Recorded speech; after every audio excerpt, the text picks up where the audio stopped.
Barbara. Ah mais non, mais on reste sans voix.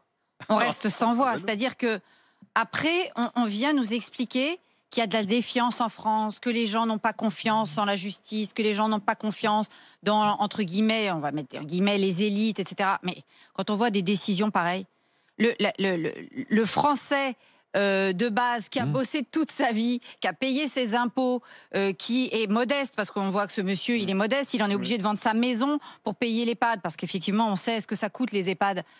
Mais, et la justice ose même lui dire « Oh non, mais vos revenus sont suffisants, mon bon monsieur. » Puis la trêve hivernale. J'aimerais bien savoir qui sont exactement les quatre squatteurs. Hein, parce que si c'est une famille avec des enfants, il faudrait au contraire que la mairie s'en occupe et gère cette question d'une famille qui serait à la rue. Dans ces cas-là, effectivement, il devrait y avoir des aides qui soient apportées à cette famille, mais pour la reloger dans des logements. Parce qu'effectivement, là, en plus, avec la vague de froid, il faut penser quand même aux gens qui sont dans la rue. Ouais. Néanmoins, eux, ils sont pas dans la rue, ils se sont octroyés la propriété d'un monsieur.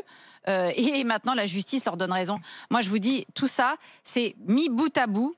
C'est des éléments qui continuent à aggraver la défiance des Français dans les institutions de la République. Et c'est très grave à long terme.